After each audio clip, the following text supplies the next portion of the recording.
Have you ever watched someone try to turn a peaceful neighborhood into their personal kingdom? Clipboard in hand, smile like a mask, and rules they invented 5 minutes ago? That's exactly what happened when Judith Rayner moved into our quiet little cul-de-sac in Eagles Hollow, Oregon. I just settled into the first real calm I'd known in years, post-divorce. Dog at my side, garden thriving, and a Snowblower that ran like a dream. I didn't think much of the old McLean house across the street. It had that retired charm to it, like a flannel shirt with holes in the elbows. But Judith came in like a store with a pearl-studded pen and a laminated flyer titled, New Community Standards Proposal. She walked right onto my lawn, no knock, no hello, and told me the color of my mailbox wasn't visually harmonious. That's when I realized peace wasn't going to come easy. Judith wasn't just a nosy neighbor. She was trying to crown herself queen of a kingdom no one asked for. And me? I was about to become the last man standing in the Cold War suburbia. It all started with snow, the kind of storm that makes even the plows throw in the towel. Eagles Hollow was buried overnight in 3 feet of white silence. But I was ready. I treated myself to a brand new, fire engine red Snowblower, a $1,300 piece of machine that hummed like a dream and chewed through snow like it owed it money. I cleared my driveway, my walkway, even did old Mr. Kaplan's steps next door just because. Then I parked the Snowblower in my garage, poured a splash of bourbon into my coffee, and finally sat down to enjoy a quiet morning. 20 minutes later, I looked outside, and it was gone. Not a track, not a note, just gone. For a moment, I thought maybe the cold had gotten to me. But then I checked the neighbor's security cam, and there she was, Judith, in a neon pink parka, casually dragging my Snowblower down the street, like she was heading off to conquer Antarctica. Not sneaky, not rushed, just smug. I was at her door in 5 minutes flat. She opened it like she'd been expecting me. Probably had. I demanded my machine back.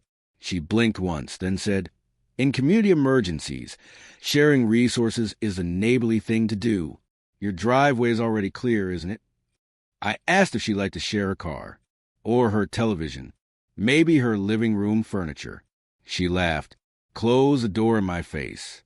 And just like that, the Cold War began.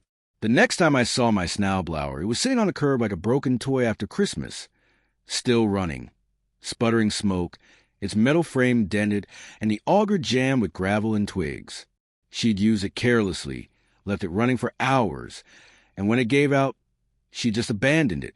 I dragged it back home like a wounded soldier, parked in the garage, and stared at it for a long time. I wasn't just mad, I was stunned. Who does that? That night, I filed a complaint. Nothing formal, because there was no formal HOA. But Judith had already started her little movement. 3 hand-picked volunteers from the street, all nodding bobbleheads who liked the idea of authority without responsibility.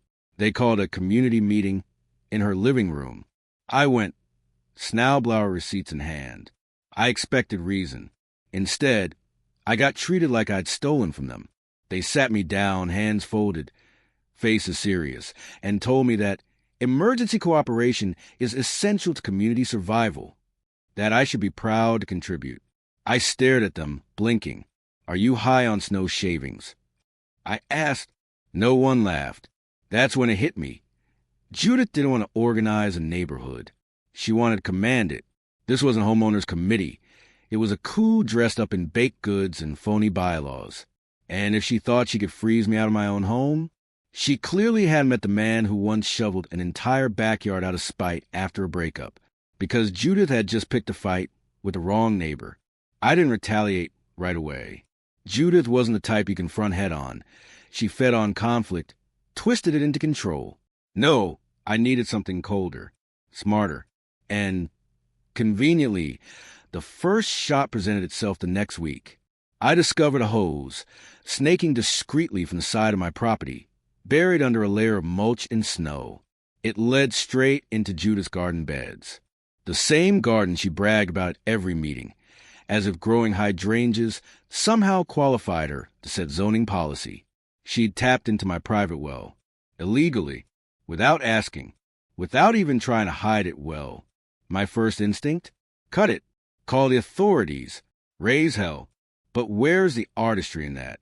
Instead, I quietly rerouted the hose through my septic system's overflow line. Just a little temporary replumbing, thanks to a friend who owed me a favor. 2 days later, her prize-winning hydrangeas started smelling like a bus station restroom in July. The scent hit her first thing that morning. I saw her from my window, robe wrapped tight, face wrinkled in disgust, inspecting her plants like they'd personally betrayed her. Then she marched to my door, knocked, asked if I'd noticed anything unusual in the soil. I smiled, told her maybe she should bring it up with the community grounds committee. She didn't laugh, but I did after I closed the door. I'd gone from neighbor to ghost in her machine, silent, untraceable, surgical. And Judith? She had no idea how many more cracks were already forming beneath the surface of her snow-glossed empire. Then came the second storm. Not just snow, ice, the kind of freeze that locks doors, traps cars, and turns sidewalks into glass. And while most people stocked up on salt and stayed inside, I saw an opportunity. Judith had parked her car, as usual, diagonally across the curb like she was claiming territory. The forecast said we'd hit 0 by 3 a.m. That night, when the neighborhood lights went out and the world went still, I bundled up, grabbed my shovel, and got to work. I didn't build a snowman. I built revenge. A perfect ring, 3 feet wide and 2 feet deep, meticulously carved around her car. Then came the water, poured slowly from my hose, layer by layer, soaking the trench like a cold recipe coming together. By morning, it was a sculpture, invisible beneath fresh snow, solid, unyielding. When Judith stepped outside, coffee in hand, ready to start her day, she screamed. Not the startled kind, the primal kind. I watched from my window, coffee in hand, channeling my best innocent face.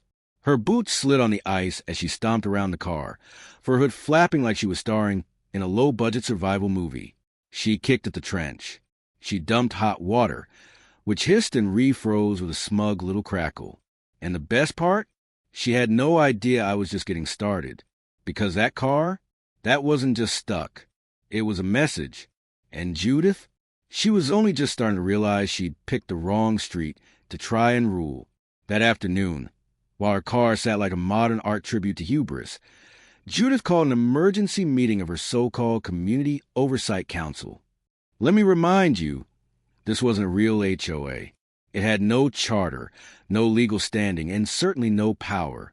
But that didn't stop Judith from hosting it like a town hall in the royal court of delusion. I showed up out of sheer curiosity, sitting between a man who once tried to install a cannon in his yard for historical reenactments and a woman who believed solar panels caused migraines. Judith stood near the fireplace, wearing a faux fur shawl and wielding a clipboard like a scepter. Someone vandalized my vehicle. She declared dramatically, "This is a direct assault on the values of our community." I raised an eyebrow and said calmly, "Vandalism? Or perhaps poor parking choices, combined with weather event?" A neighbor snorted. Another added, "Honestly, it looked kind of perfect, like measured." Judith's eyes narrowed. "You're saying someone engineered it?" The room shifted. Her gaze turned to me, cold and sharp.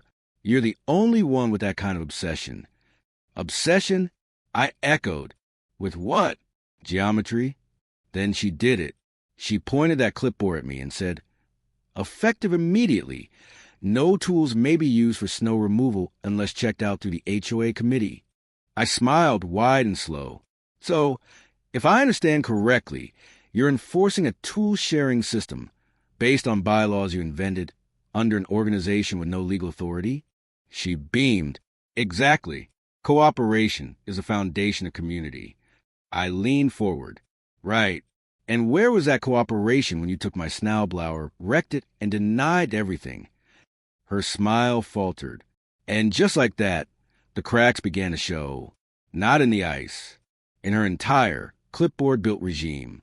The next morning, I planted a sign in my yard, not aggressive, just honest. It read, "This property is not part of the Judith Rayner Committee. All tools and resources are private. Violators will be treated with the same courtesy they extend. It stood tall, centered in a ring of freshly shoveled snow. Not a trench this time, but close. When Judith saw it, her face went pale beneath her faux fur hood. She marched across the street, like a general approaching enemy lines, and pounded on my door with a fury that rattled a mail slot. I opened it slowly, coffee in hand. "What the hell is that?" she barked, jabbing a finger toward the sign. "Transparency," I replied with a smile.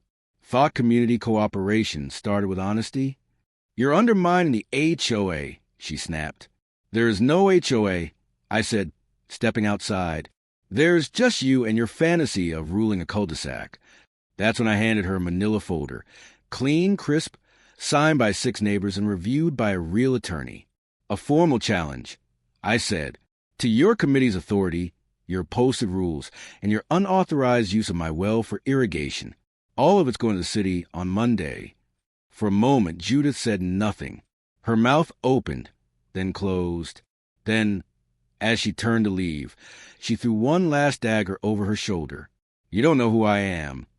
I raised an eyebrow. "I've seen your garden flamingos. I know exactly who you are." She hissed something about city zoning and stormed off, boots crunching through the snow like a warning shot. But the real war?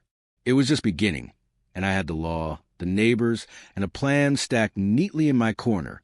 Judith didn't sulk. She reloaded. Within 48 hours, I received a letter from the city, a formal zoning review request, submitted anonymously, questioning whether my private well posed a public safety hazard. The same well she'd illegally tapped into. The irony was so thick you could shovel it. I didn't panic. I made a call to my lawyer, gathered the photos, including the one of her hose hooked up to my well, and walked them down to the zoning office myself.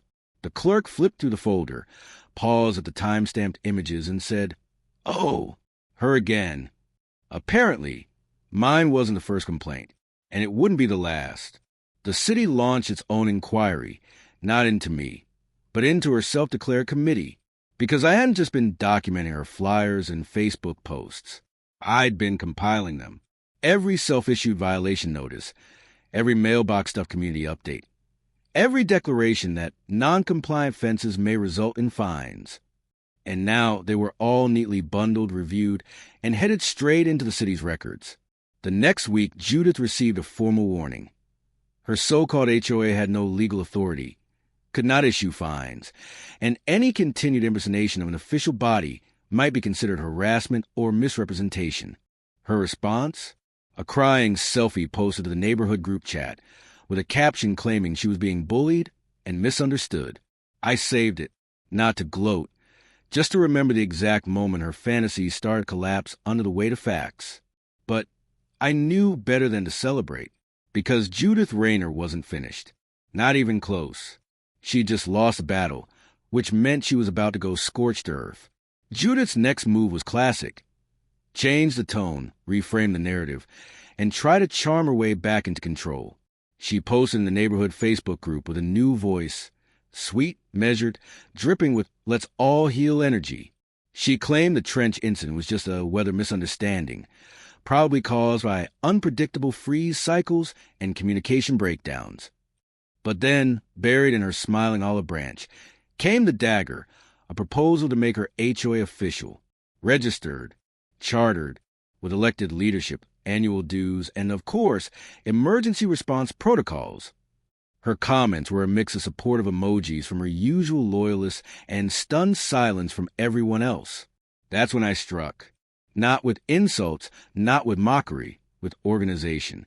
I drafted a petition. Clear, legal, precise. It called for the formal dissolution of any attempt to create an HOA in Eagles Hollow without unanimous consent. I included the city's zoning policies, every one of Judith's violations, and testimony from nearly every house on the block. Even Mr. Kaplan, 82, walks with cane, recorded a voice memo that said, "This lady makes Stalin look like a substitute teacher." Within days, I had 18 signatures, enough to call a neighborhood-wide vote. But I didn't stop there. I created a glossy pamphlet, "Living Free: Why We Don't Need an HOA." Deliver it to every doorstep with a QR code linking to a Dropbox folder full of Judith's fake policies. And then I hosted a meeting in my garage, folding chairs, coffee, a whiteboard. 23 people came, nearly the whole street. We voted. It was unanimous. No HOA, no dues, no more fake fines. Judith's little empire, dead, not with a bang, with a ballot. You'd think that would be the end of it, that after losing her authority, after her bylaws were exposed and her vote was crushed, Judith would pack it in. But Judith Rayner wasn't wired that way. Her last gasp came with one more anonymous complaint, accusing me of unsafe landscaping practices. She even included a photo of the frozen trench from weeks prior, like it was evidence in a courtroom drama. I didn't respond. I didn't need to. The city dismissed it before I even opened my mouth. And from that moment on, something changed in the air around here. People smiled more, waved again. The Facebook group, once a war zone of passive aggression and policy threats, was now full of dog photos and bake sale reminders. As for Judith, her garden, the one she watered with stolen well water for months, never recovered. She tried to replant. Nothing took. The soil was sour. Too many nights of septic-infused ice and revenge fertilizer had poisoned it. She hired a landscaping crew. They left after 2 hours. One guy told a neighbor it smelled like a cursed porta-potty. And then, quietly, a for sale sign appeared in her yard. No goodbye. No farewell post. Just a marked-down listing that dropped twice in 30 days. The house sold to a young couple with 2 toddlers and a golden retriever named Waffles. They brought over cookies. No clipboards. No bylaws. Just peace. I still have the Snowblower. Fixed it myself with Craigslist parts and spite. Every winter, I clear a perfect ring around my mailbox. Not out of pettiness. Out of tradition. Because Judith Rayner may be gone, but winter remembers. And so do I.